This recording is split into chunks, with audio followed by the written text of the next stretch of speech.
Assalamualaikum warahmatullahi wabarakatuh. Kami dari kelompok 1 akan mempresentasikan hasil diskusi kami mengenai reaksi fisi berantai uranium. Tapi sebelum kami memulai presentasi kami, ada baiknya kalau kami memperkenalkan diri dulu. Dari saya, Andi Andika sebagai ketua kelompok. Saya Aski Adelia Artamesya. Saya Anggia Melani Putri. Saya Andini. Saya Anggraini Suci Ramdhani.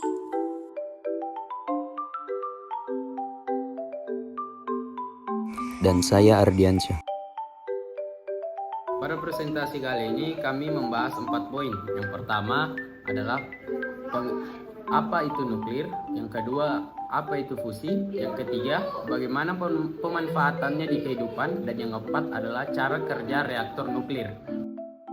Yang pertama, apa itu nuklir? Nuklir adalah bentuk energi yang dilepaskan dari nukleus, yaitu inti atom yang terdiri dari proton dan neutron. Pada bahan bakar reaktor nuklir dihasilkan energi dari proses pembelahan inti atom. Biasanya bahan bakar yang digunakan adalah uranium dan plutonium, tetapi dapat juga digunakan thorium. Energi ini dapat dihasilkan dengan 2 cara, bisa dengan fisi, bisa juga dengan fusi.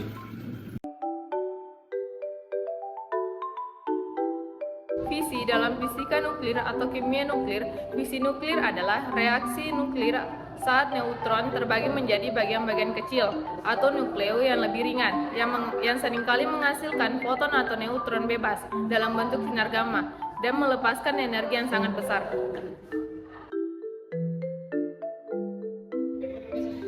Manfaat reaksi fisi berantai uranium. Reaksi fisi dapat membentuk reaksi berantai tak terkendali yang memiliki potensi daya ledak yang dahsyat dan dapat dibuat dalam bentuk bom nuklir.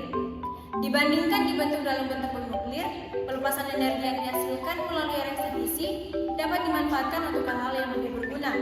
Untuk itu, reaksi berantai yang terjadi dalam reaksi fisi harus dibuat lebih terkendali. Usaha ini bisa dilakukan dalam sebuah reaktor nuklir. Reaksi berantai terkendali dapat diusahakan berlangsung dalam reaktor yang terjamin keamanannya, dan energi yang dihasilkan dapat dimanfaatkan untuk keperluan yang lebih berguna, misalnya untuk penelitian dan membangkitkan listrik.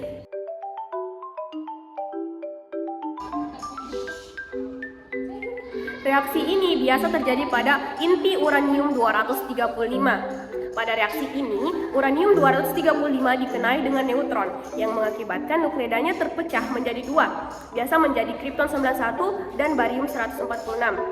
Pada reaksi ini, energi juga ikut dihasilkan dan neutron ikut dilepaskan.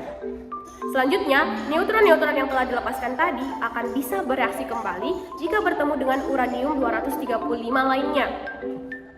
Lalu jika hal ini terus-menerus terjadi, maka akan terjadi reaksi fisi yang berantai. Menurut penelitian, jika sampel radioaktif yang digunakan sedikit, maka neutron-neutron yang dihasilkan akan meninggalkan sampel radioaktif sebelum dia berhasil memiliki kesempatan untuk melakukan reaksi kembali. Massa ini disebut dengan massa kritis. Massa kritis adalah massa terkecil dari suatu sampel yang dapat melakukan reaksi berantai. Jika massa suatu sampel sangat besar, akan mengakibatkan reaksi fisi bekerja secara sangat cepat sehingga dapat menimbulkan ledakan. Reaktor adalah tempat diberlangsungkannya reaksi fisi yang dapat terkendali. Di dalam reaktor terdapat pipa yang berisi bahan bakar yaitu uranium yang memiliki isotop radioaktif uranium 235 sebanyak 3%. Secara simpel, reaktor bekerja sebagai berikut. Yang berwarna merah di sini atau oranye adalah reaktor nuklir yang telah kita bahas sebelumnya. Reaktor nuklir ini berfungsi menghasilkan energi dalam bentuk panas. Kemudian yang berwarna biru adalah air pendingin yang bertugas untuk mendinginkan, yang kemudian akan menjadi uap ketika dia melewati atau berpapasan dengan selang dari reaktor nuklir.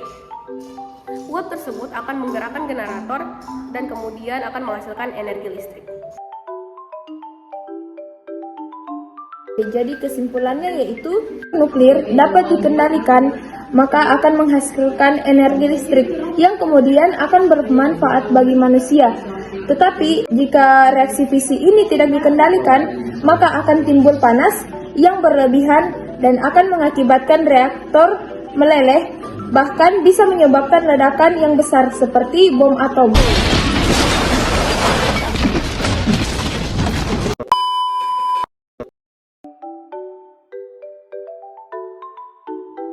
Mungkin itu saja video presentasi dari kami. Jika ada yang ingin bertanya, silakan menuju ke Google atau tidak ke YouTube. Soalnya kami tidak bisa membuka sesi tanya jawab. Dan ya, mungkin itu saja yang bisa kami berikan. Kurang dan lebihnya mohon dimaafkan. Wabillahi taufiq wal hidayah. Wassalamualaikum warahmatullahi wabarakatuh.